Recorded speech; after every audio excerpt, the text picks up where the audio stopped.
Power company says more than half of its transmission infrastructure is already underground. A government plan to set up a Jackie Opal Literacy Legacy Lab will benefit local artists. Reduced water rates for farmers could be among the benefits of an upgraded Bridgetown sewage treatment plant. Broadcasting from our studios in the Pine St. Michael, this is CBC Newsnight, starting now.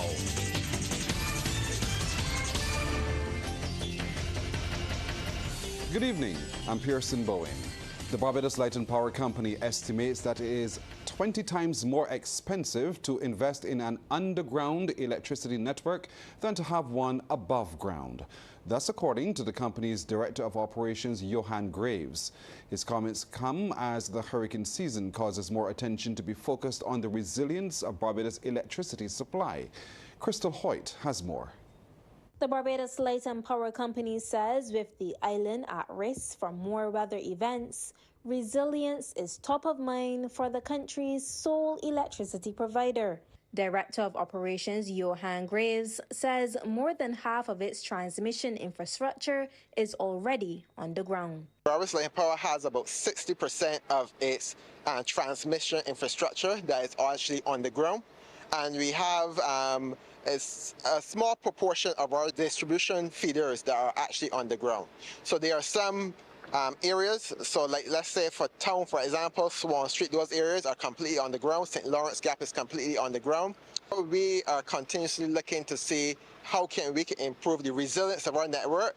So that involves putting some of the infrastructure underground. So even if we do not put the lines underground, we have been making provision for putting some of the lines in the future underground. However, he says it's an expensive undertaking. Going underground is at a much higher cost. It's about, the estimates are like 20 times the cost of going overhead. But the financial burden for Barbados Light and Power is not the only consideration. Repairing faults takes a lot longer. So usually if there is an overhead line, we can just drive down the road and we can fix it in a matter of half an hour, that sort of thing. When we have the infrastructure on the ground, there's special equipment, there's excavation and that sort of thing that has to be done to fix an underground fault. So while there are some benefits of going underground, there's also some drawbacks. Despite the drawbacks, several Caribbean utility companies have acknowledged that a completely underground network is more durable in the event of a hurricane or a storm. Crystal Hoyt, CBC News. Cultural artists on island stand to benefit from government's plans to set up a Jackie Opal Legacy Lab as it plays its part in ensuring the legacy of the creator of Spooge lives on. The announcement was made by Minister in the Prime Minister's office with responsibility for culture, Senator Dr. Chantal Munro-Knight, during a Jackie Opal concert in Golden Square Freedom Park as the season of emancipation came to a close. The program is set to be launched next week. Senator Munro-Knight provided insight into how the initiative will work. That will be a year-long residency program that will immerse cultural artists. They will have to compete for it. They will have to compete. But we will be providing one monthly stipends. We will be providing materials and equipment. We will be providing accommodation. We will be providing opportunities for mentorship in order for cultural artists across various genres to be able to come up with expressions of art to give life to Jackie's work. Senator Munro-Knight, meanwhile, expressed confidence the season of emancipation has assisted in building national consciousness. She says significant dates important to Barbados' history and future were commemorated during the period. We've sought to do so by making sure that we can engage communities in the effort. I want to highlight the Marcus Garvey Entrepreneurship Pitch Competition, in which we invited persons from across Barbados, from communities, to be able to develop innovative projects, cultural projects, that was then scored and they competed to win monetary prizes. I also want to highlight the work that we would have done with the parish independence committees, in which each parish was assigned a national hero. And Barbados Ambassador to CARICOM, David Kamashong, has welcomed efforts to honor the late Jackie Opel as he labeled him the forgotten hero of Barbados and Jamaica. We must give kudos to the Prime Minister's office, the Division of Culture. We must give kudos to the National Cultural Foundation. We must give kudos to the National Library Service, who did a lot to honor Jackie. We must give kudos to the Entertainers Fraternity of Barbados, who themselves stepped up and insisted that Jackie be properly honored. And I want to single out the late, great Mr. Richard Stout. Efforts are continuing to bring relief to thousands of St. Peter residents affected by water outages owing to a 7-inch burst main. Member of Parliament Colin Jordan is reporting that most of those affected have been serviced by tankers from the Barbados Water Authority. However, the parliamentary representative is calling on BWA workers manning the tankers not to forget residents located off the main roads. We have to also continue to impress upon Barbados Water Authority and its drivers that they have to be aware of these side roads. So sometimes a truck goes on a main road and those in this side road, the radio may be on, something may be happening, and they don't hear the bell, they don't hear the sound, and then the truck is gone. They have to be cognizant of side roads and operate in such a way to give people in side roads the opportunity to come out to get water. Meanwhile, BWA officials say work to repair the 7-inch burst located in a 35-foot gully between Rock Hall and Fort Hill, St. Peter, has been moving at a slow pace. The BWA is advising that customers and businesses in Fort Hill Development, French Village, Indian Ground, Diamond Corner, Boscobel Terrace and surrounding areas may continue to be impacted by low pressure or water outages. Farmers might see a reduced water rate when the Bridgetown sewage treatment plant is finalized in 2026. Word of this from project manager at the Barbados Water Authority, Shelley Paris. She says they're working with the Ministries of Finance and Agriculture to determine what the optimal cost will be to provide water at a reduced rate to those in the agricultural sector. However, she says she did not want to give any specifics in relation to costs. Ms. Paris was speaking during a town hall meeting at St. Mary's Church. As such, because obviously we cannot make it too onerous for the farmers to be able to conduct their work, but it still has to reflect a cost that speaks to the cost of producing the water. Meanwhile, National Project Coordinator of the Caribbean Community Climate Change Center, Dr. Elon Cadogan, says along with the upgrade, there will be an increased capacity from 30,000 to 40,000 customers serviced by the plant. Our calculations also took into consideration the future developments that are going to happen here in Bridgetown. So it's not only about the population increasing in terms of houses, but also additional businesses, the additional hotels, for example, that are going to be, built in the Bridgetown district area. All right. Point to note, when you design a wastewater treatment plant, you try to design for 20 to 30 years minimum.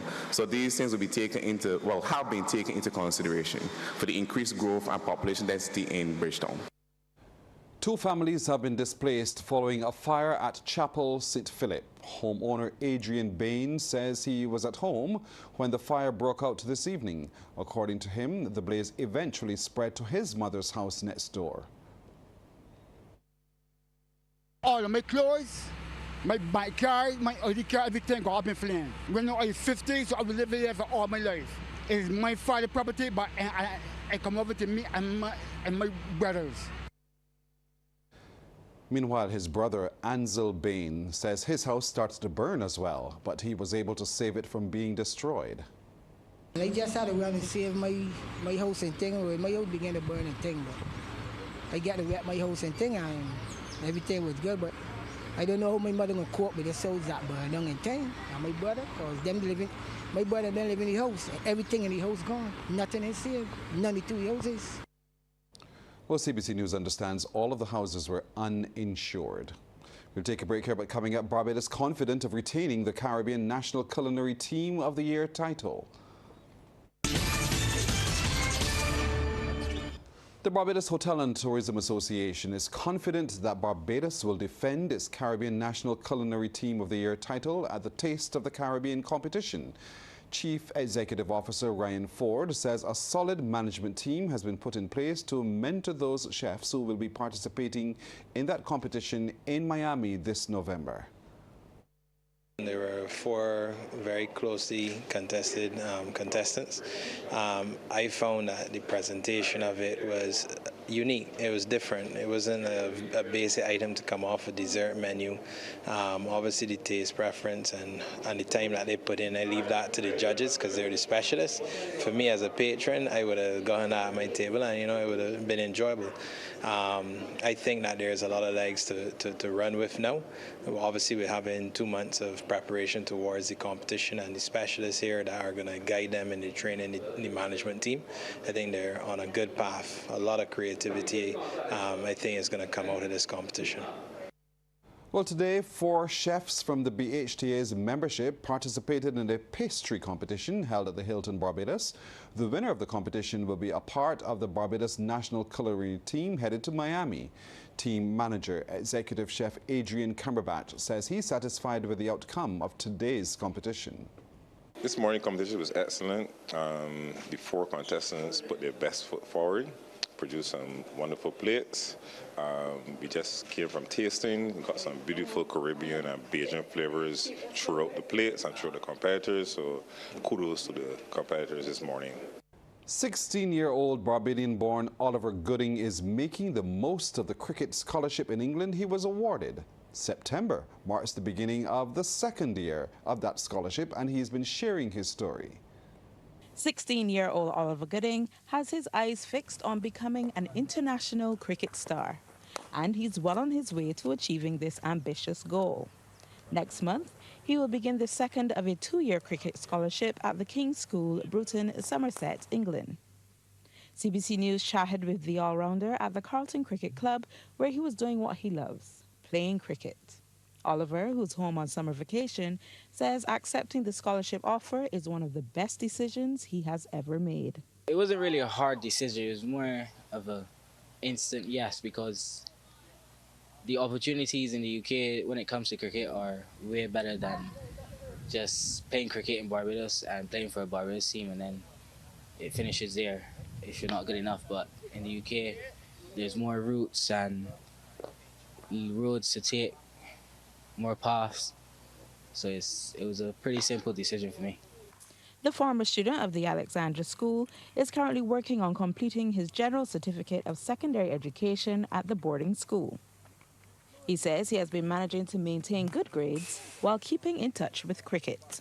The school makes it pretty simple for me with the schedule that they have. It's kind of a weird schedule, but some days we wouldn't do school at all. Some days we would just play sport.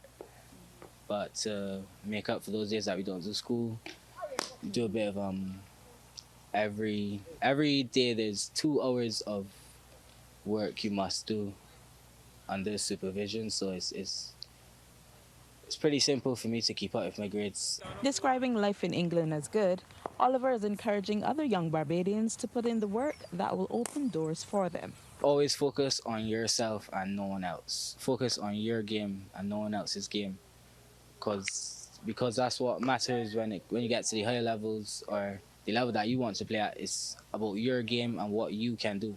He's also making it clear he has not reached this point without love and support. I'd like to thank my family, especially, for the support, and a few coaches, Shirley Clark at the Carlton Club, Frank Stevenson at the Frank Stevenson Academy, and Sharon Campbell, most of all because he elevated my game from a young age.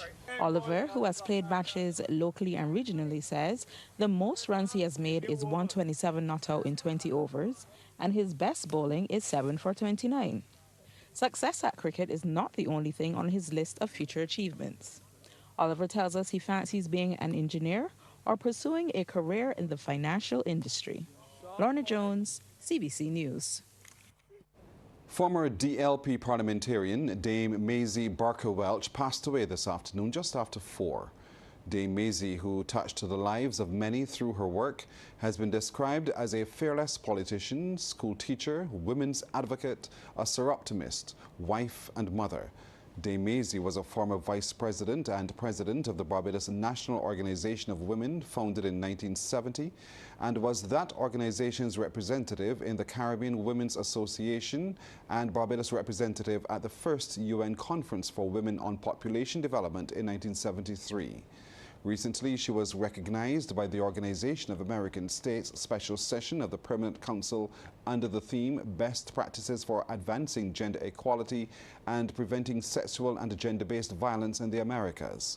That recognition came during an International Women's Day celebrations and honored the legacy of Dame Maisie's contribution to the Inter-American Commission of Women. Dame Maisie was also Barbados delegate to the Inter-American Commission of Women from 1986 to 1994, served as vice president, in 1986 as president from 1990 to 1992.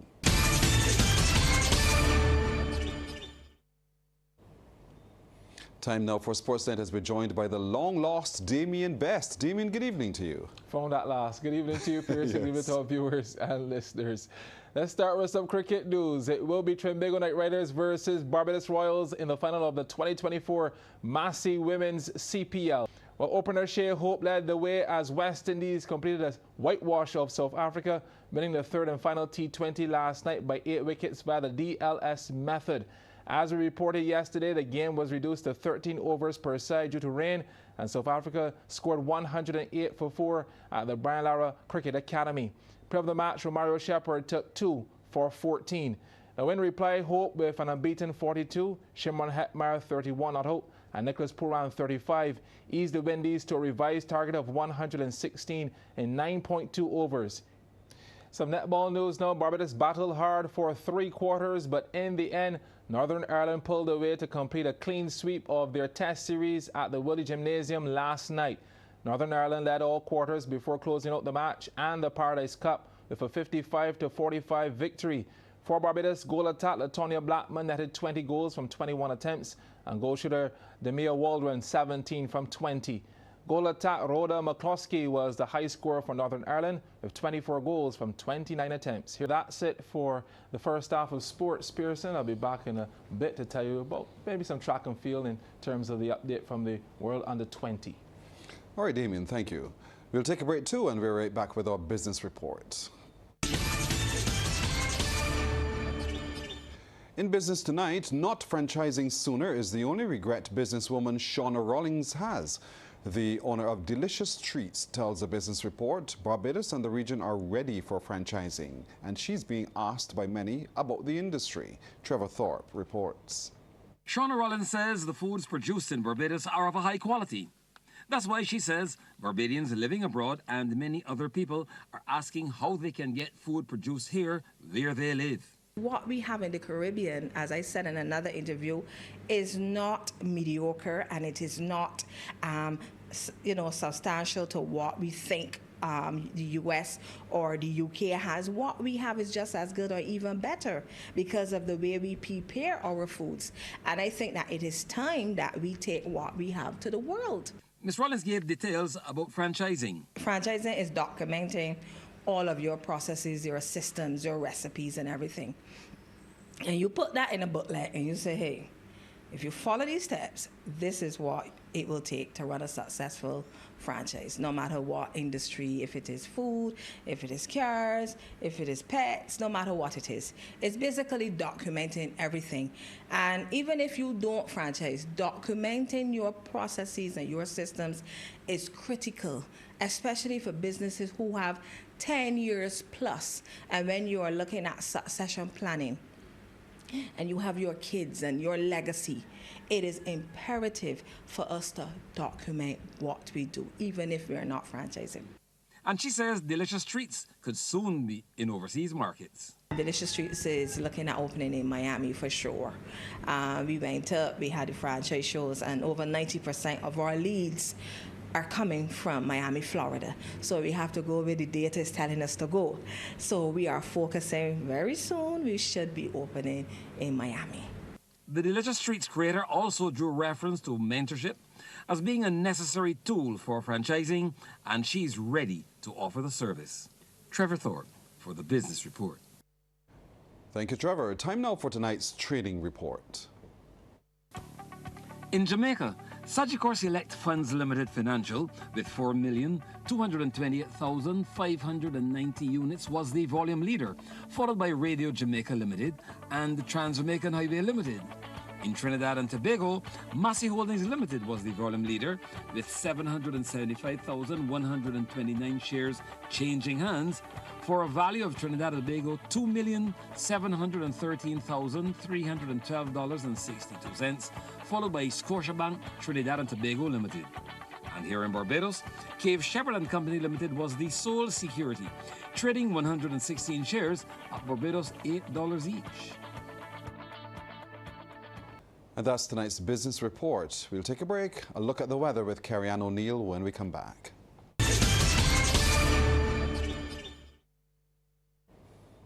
Time now for tonight's weather report. For tomorrow, the sun is expected to rise at 5:47 and will set at just around 10 minutes past 6. Now, the first high tide, that's expected at around 8 minutes to 2 in the afternoon. The first low, 4 minutes past 7 in the morning. Those seas, calm to moderate in open water with swells peaking at 1.5 meters. The winds coming in from the east and they're peaking at 30 kilometers per hour. For us here in Barbados tonight, instability will maintain, cloudy skies along with showers and a very slight chance of some isolated thunderstorms.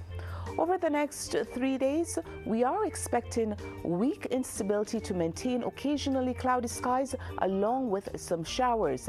Now on Saturday, we are expecting cloudy skies along with showers.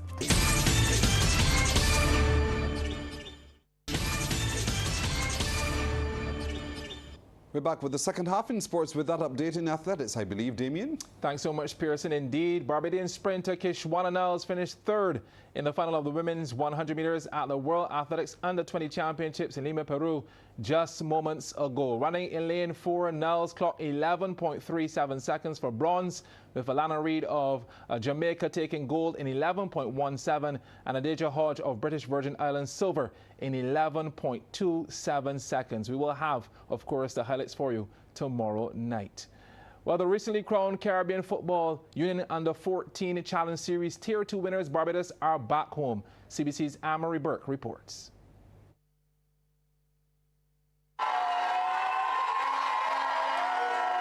It was a hero's welcome for the victorious Barbados Under-14 football team, who is back from Trinidad and Tobago after claiming the Caribbean Football Union's Under-14 Challenge Series title.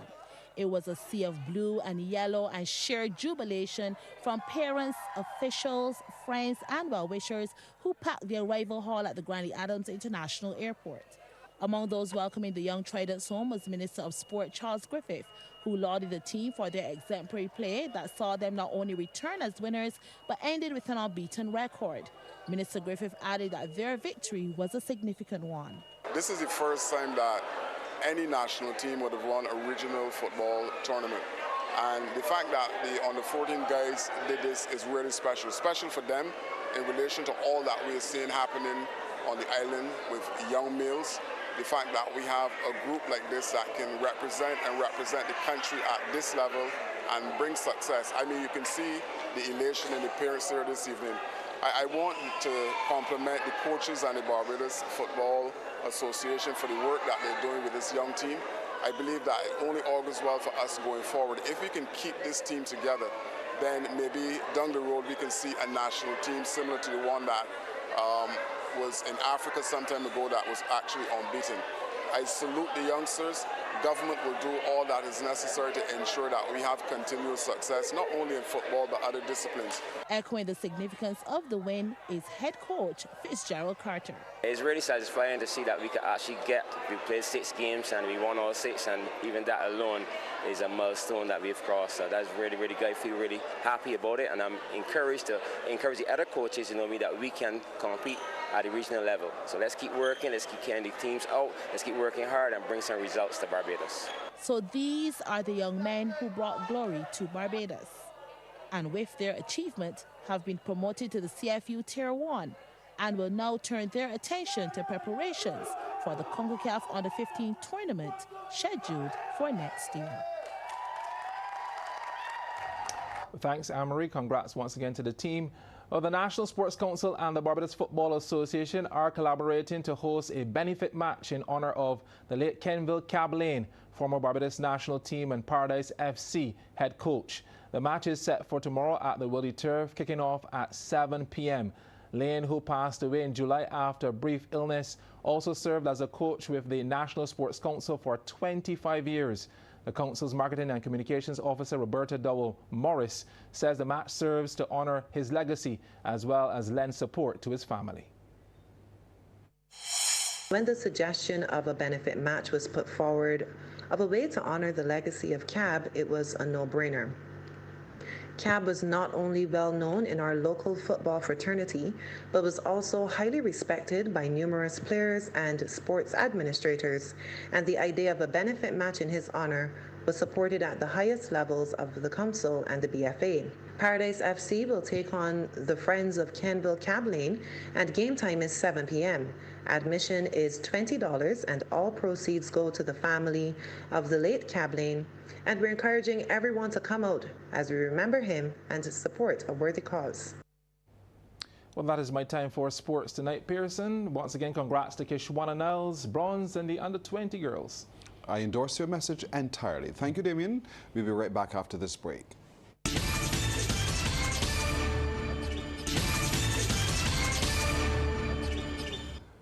Prime Minister Mia Motley has been paying tribute to former parliamentarian Dame Maisie Barker-Welch, who passed away this afternoon.